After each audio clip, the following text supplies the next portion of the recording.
the difference between a will and a trust? Well, that's a loaded question. But yes, you're right. I do get that all the time, right? My name is Andrea Robson, and this is the Property Playbook. I created the Property Playbook because I believe to win in real estate, you have to have a strategic game plan. And I'm a lover of all things football. Go Birds, Philadelphia Eagles. Do you watch football? Not as much, but I did go to an Eagles Super Bowl party. Oh, you did? Oh, time must have been had because I love all things Philadelphia Eagles. We're huge fans. So I created the Property Playbook. And within the Property Playbook, I will be interviewing professionals from the beginning, middle, and the end of your real estate transactions. And today I'm here with Christine. Christine? Yes. Yes, Christine Hart with the Law Office of Montgomery and Hart. She is an estate attorney here in Charlotte, North Carolina, and she's going to tell us how to protect our homes after we buy them. Yes. Hi, Christine. Thanks so much for having me. Yes, ma'am. Yes, ma'am. How are you today? I am good. You know, we just got over that horrible snowstorm here in Charlotte, so I weathered the storm to get here. Yeah, I love the snow. I'm a person, I love the snow. It just gives me a reason to be in my pajamas all day. Right. I love all things. Or wear a nice little fur, but hey, we don't the get outfits that cold are cute. down here. Yes. Yes. Then it's gone like the next day, but everything is shut down, unfortunately. But thanks for traveling in the snow, ice, whatever you want to call it. So I will dive into it really quickly. But how long have you been an attorney? Don't tell anyone, but a little over 10 years now. So you know what you're doing. Yes, this is what you know what you're doing. Yep. So a little over a decade, but it's been great. Yes, definitely. Perfect. Okay. So I know one big question for a lot of people who are in my life, they want to know what's the difference between a will and a trust. Well, that's a loaded question. But yes, you're right. I do get that all the time, right? Especially since with social media now, everyone's like, you need a trust, put all your assets in a trust. But of course, there are certain times when a will could possibly be sufficient. So pretty much the differences between a will and a trust. A will, standard document, you're telling who's going to get your assets, what those assets are, who your beneficiaries are. And I say a trust is more so a trumped up will, right? So it's a will with a lot more bells and whistles, so to speak. So that will, of course, is only going into effect after you're no longer here. But that trust can go into effect now. So you can deed property to the trust while you're still living, still obtain and maintain control of those assets. So I think the biggest thing is that, like I said, the trust is a trumped up version of a will. A lot of things that people just assume that a will can handle is really handled by a trust. Oh, okay. So in your opinion, or your professional opinion, which one would you guide your clients to? Would it be a will or would it be a trust? So it's pretty much based on the client, right? Okay. I don't like those, DIY standard cookie cutter, right? Because everyone is different. That's Every correct. family situation is different. That's everyone correct. has different assets at the end of the day. But my suggestion, if you have assets over $150,000 and you have minor kids or one or the other, I would definitely look into the trust option. It gives so much more control than a typical will. Of course, the pricing is a little more, but I tell people to weigh the balance, right? So when you come to my firm, we'll sit down. Hey, if you have a will, you do have to go through probate. If you have assets, let's say $200,000 in assets, then this is what that probate estate will look like for you.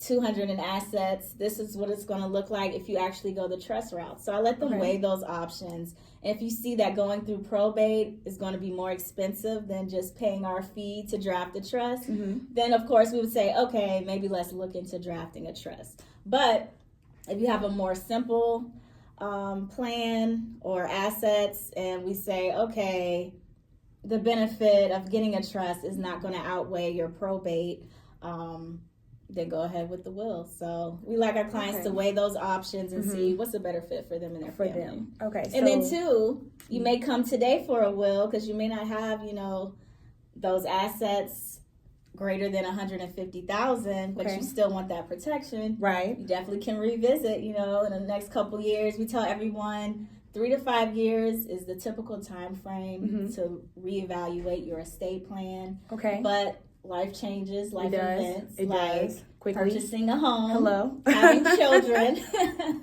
getting divorced, getting married. So if any of these things have happened and you have a will that's been drafted, then that should be like, okay, let me look back at my estate plan. Maybe I had a will that was beneficial at that time, but maybe now it's time for me to get a trust. So. Okay. So, and then you say probate. For people who do not know what probate is, can you explain that? The P word. The P word. So probate is a very long and drawn out process, unfortunately, that many states require heirs to go through. So you're pretty much telling the court, hey, this person has died. These are their assets. Either, yes, they had a will. Based on this will, this is how they want their assets to be passed. Or no, they didn't have a will. They died intestate. That's what the courts refer to it as. Intestate. Yes. Okay. So meaning no will, right? Okay. So then your subject or your family member is subject to good old North Carolina law, right? So do you want the state to tell you how your assets should be passed, who are technically considered your heirs? So within that, they'll look and say, okay, will, no will, we're gonna, go through North Carolina process or not. And then you have to show everything, right? All of their assets, you'd have to list an inventory. You're giving creditors 3 months time to come and say, hey, this person owed this money while they were alive. We want it. So it's an open book. Yeah. So if you like privacy, a will may not be your best option because you're going to have to go through probate. Your family's going to have to disclose that information, right?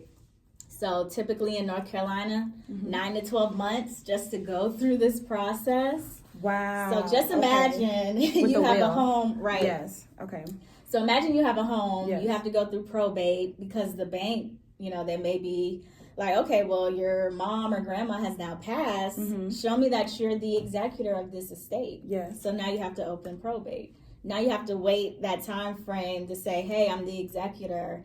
Let me pay this mortgage, right? Yes. And that typically here in Mecklenburg County, it's about 4 to 6 weeks just to get that probate opened up. Wow. Yeah. And it's morbid. Like, you don't want to talk about these things, but it's necessary to talk about these things to protect us. So I know we've been talking about like probate and wills. Do you still have to go to probate if you have a trust? You do not. So that's one of the biggest benefits of having a trust, right? Okay. So you're actually able to bypass probate for those assets that are within your trust. So here's the difference. Will, 9 to 12 months to, get access to those assets, being able to sell it.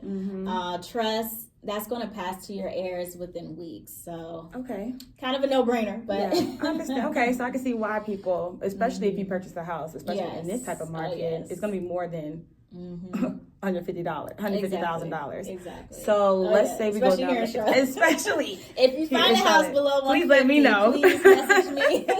I can't find it. Goodness. So let's say they bought the house. Oh, congratulations, Andrea. Thank you so much. They bought the house and everything. So now they opt for a trust option. Are there two different types of trusts? Because you hear revocable, irrevocable. Yes. Are those the different types of trusts? Yes. Or? So there are many different types of trusts. But just for the basics, revocable, of course, in the name, you're able to revoke it. You're able to make those changes. But you as the grantor or the person that owns that home, you still have control, right? So you're still able to sell it, rent it out, get it refinanced. And a lot of banks, they want you to have a revocable trust because, like I said, you still have control. They still know you're going to be paying that mortgage. Difference is irrevocable, which means you cannot make changes. You're actually going ahead and giving another individual control over that asset. So people are like, why in the world would I want to do that, right? Yes. The whole point of me getting the trust is so I can control everything. But oftentimes, if your net worth is more than, I say, 8 to 12 million, then you would look at irrevocable trust because you're then able to kind of navigate, and circumvent those tax implications that could come with having properties that are worth, millions of dollars. Exactly. My goodness. Okay. Which we'll get to one day. Yes. I'll manifest that for me. Yes. Okay, so we have the irrevocable and revocable trust. Mm-hmm. How much are these items from trust and will standpoint? Yeah. So our law firm has a few different packages that we provide for our clients. Okay. Of course, like I said, you'll come to us, you'll say, hey, these are my assets, this is my family situation, and then these are my actual goals, the reason why I'm actually, thinking about having an estate plan. So simple will package, and please don't come to my office for just the will. Only because a will only protects you from so much, right? So it's not going to, touch on what happens if I'm unable to sign documents on my behalf, if I'm in a car accident, have to go to the hospital, who's going to pick up my kids from school. So we want to, as they say, kind of take care of the whole man. So the will is just a fraction of the puzzle, right? So we offer the will, powers of attorneys, HIPAA waivers, your final disposition or last wishes, healthcare directives. So if you want to be resuscitated, if you want, artificial nutrition, artificial hydration if you're in the hospital. So these are just, you're outlining your wishes for yourself, and it's going to make things easier for your family. But back to your question, so people don't say I'm not answering. Our will package does start at $1,500. Okay. And then our trust for a single individual, I think, starts at $2,200. Married is a little more, of course, because they're separate documents. But we do offer payment plans. I know a lot of people like a firm, so skip on that Shein purchase and go ahead and get you a will or a trust. So is it a one-time fee, or is it more like monthly or so it is a fee? It is a one-time fee. Okay. We do offer within that package a review for the year. So let's say you get it drafted February 2025. You can come back February 2026. We'll sit down with you, make sure, like I mentioned, there's no life changes that we discussed where you would want to have an update to your will. We also, let's say you have a family member or a spouse, and you're saying, okay, I want to set up this trust. I want my husband to be the co-trustee. Let's say you pass, 50 years from now. We'll sit down with your trustee at that point and say, hey, this is next steps in this process. Okay. So I'm just really diving into this trust situation, because you just hear it, like you said, all the time on social media. Trust. Yes. So I wanted to make sure I answer all the questions for the people.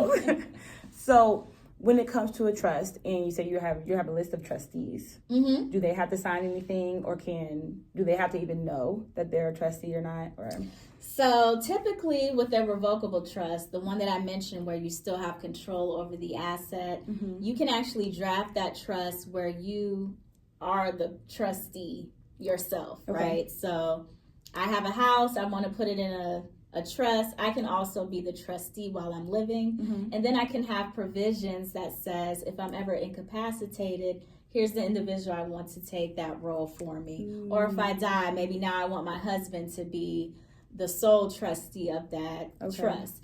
So yeah. So is it the questions? So is it an age gap? Like, let's say I have a kid one day, and I'm putting my house and everything in the trust, and he's 6.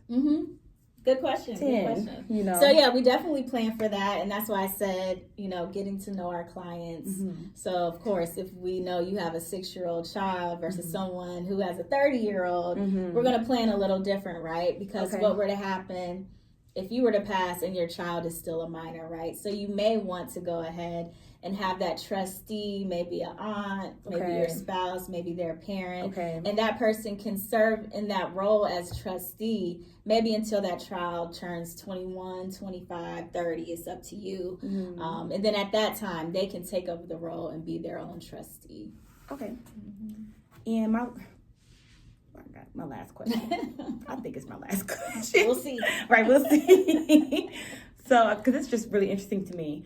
When it comes to you're being more single and then married. Mm-hmm. And I know, well, I'm married, so I'm just going to ask a question off of that. With that, can I have my own trust, or does it have to be a unit? No, you can have trust. Let's say, especially nowadays, a lot of people are getting married, over 25, over 30, and they have already accumulated their own assets. So you may want to trust for certain assets. You may want a marital trust for those assets that you hold together jointly. So yeah, we can structure it different for different situations. Okay. And you know what, I lied. This is going to be my last question.